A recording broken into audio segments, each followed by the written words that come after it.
Hey guys, this is Caprice, and for my analysis, I did Chipotle in the E. coli outbreak of 2015. So, our problem statement. As we learned in week 9, Chipotle suffered what we can define as a reputational crisis, and they ended up being linked to over 53 cases in 9 states to consumers who were infected with E. coli and or a pathogen infection. And this number actually excludes the 140 Boston College students who were infected in December of 2015. So there are two reasons why I believe that Chipotle handled the crisis poorly. The first is their defensive attitude towards their publics, which would include consumers and loyalists, the media, critics, and their stockholders. And secondly, Chipotle has yet to really recover. So we can consider this an ongoing crisis, but they have not proposed a credible and clear distinctive plan to stockholders as to when this crisis should be expected to be over and how they're going to accomplish that goal. So, their defensive attitude. Many public relations critics called them out in the latter part of 2015 in regards to the analysis of their communication plan. And you can see here some of the quotes from public relations critics. But just in the interest of time, I'm going to skip to the video and we're going to go directly to the portion that focuses on the most important aspect. But why don't they come out and definitively say what it is? You know, they say it's E. coli or it's a norovirus. Right. They ought to be able to pin that down. In order to get ahead of this, it seems to me these companies, you have to identify what the problem was, why it happened, and what we're going to do about it so that it won't occur again. Yeah. I think they've been too vague about what they're going to do about it. I mean, I know they've talked about a plan to correct their supply chain and improve quality, etc., but not as definitively as I think they're going to have to. I think there'll become a time when they'll say, okay, we feel good about the systems. They're going from a people in the food culture to a people food and food safety culture.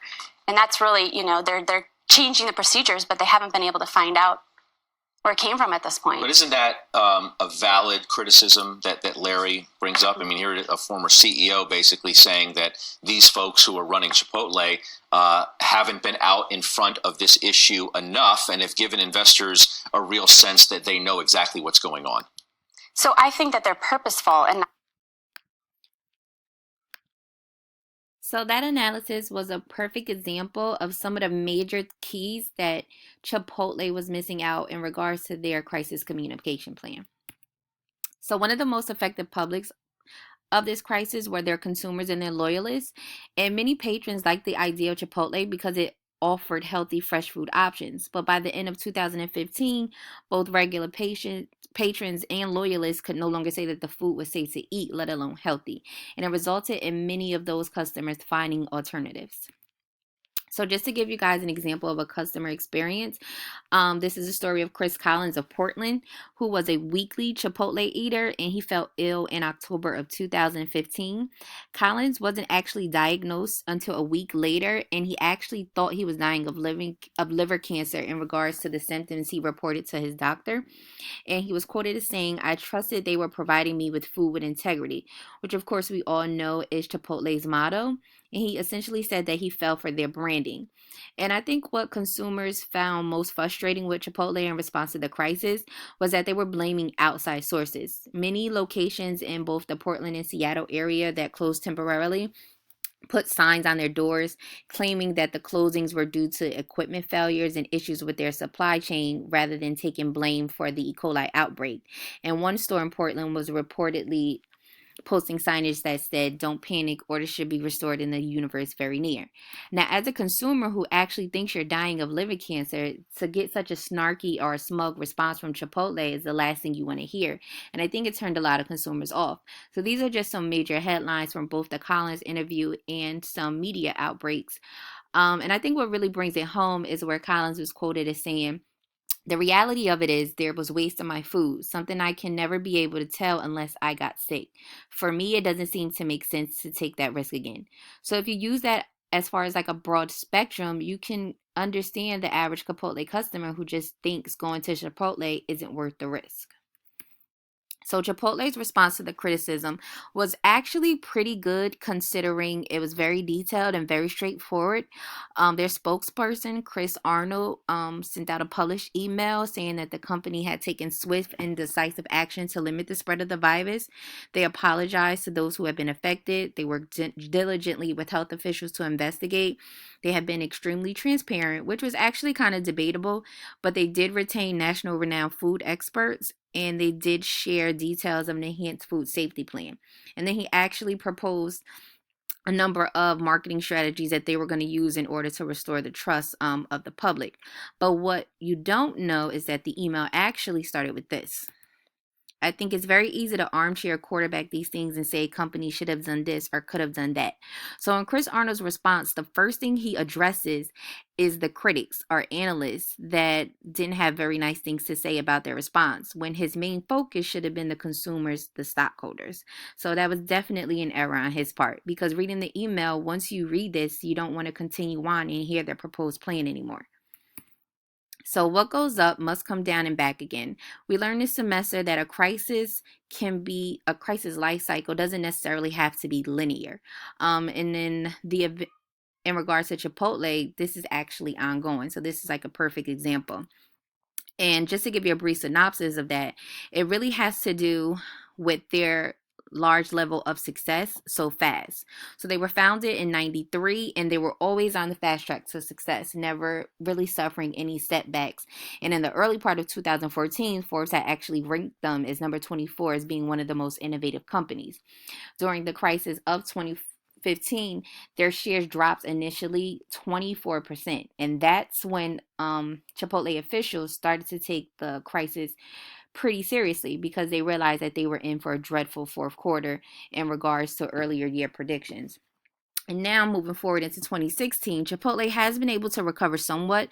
They published their second quarter earnings in July of this year, and it looks like they have swung back into profitability. But what the report doesn't explain is that the boost came at a price. Most of the customers coming back to Chipotle at this time are their loyalists, and they're being persuaded by this Chipotle loyalty program that gives them this incentive of free burritos. So it's not the common everyday customer whose trust have been restored. It's just the loyalists who want something free. So we learned this semester that creating transparency and building trust requires an admission of guilt, which Chipotle definitely dropped the ball on. Selnow and Seeger concluded in Chapter 4 that understanding and defining the cause of a crisis helps us avoid similar crises from occurring again. And organizational renewal provides an ethical foundation for rebuilding public trust. So Chipotle definitely has the opportunity to gain public trust, but they have to go through with that organizational renewal process, and they have to be straightforward and honest about their wrongdoing. So as a reputation manager, I definitely would have proposed a plan that was simply to apologize to those they had done wrong. They really didn't need to spend any time addressing anything else. Just apologize and move forward. They definitely needed to provide facts in regards to the contamination, because as we saw in the CNBC video, they couldn't even decide whether it was E. coli or norovirus. So they needed clear, concise facts about what was going on and how they were moving forward. As I reiterated before, they definitely did not need to respond to critics or other analysts in regards to their communication plan, whether in an email, in a press release, anything. They just really needed to focus on the positives in their publics. And of course, they needed to create transparency in order to rebuild the trust and then move on to a decisive marketing strategy. I think what Chipotle did not do is they didn't know how to move forward. They kind of just stood in a rut in regards to their response to the crisis. So based on some research that I've done and what we learned this semester, Dowling explained that as often as not, a loss of reputation is caused by poor marketing. So as I stated previously, they were just kind of stuck in a rut in regards to the crisis in the latter part of 2015 and then this year.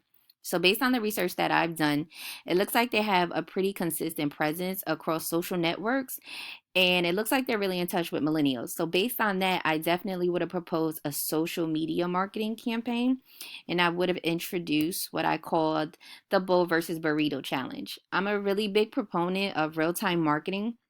So I definitely think they could have went back to Boston College and jump started the bowl versus burrito challenge at, say, like a pep rally in regards to one of Boston College sporting teams, just to restore some public faith. And then the social media challenges could have been hashtagged videos, whether on Twitter or on Instagram or on Facebook, as to why the bowl is better than the burrito and vice versa. I just think it could have been a really, really fun challenge that millennials definitely would have been involved in, and it would have been real time marketing. There wouldn't have been a lot of money that they had to put forth because it's all based on social networks. And I think it was just a way for people to just forget about the crisis for a minute. So that's my analysis as well as my marketing strategy. And this is some of the works cited that I use. And you can use the link if you want to see the full CNBC analysis. Thanks, guys.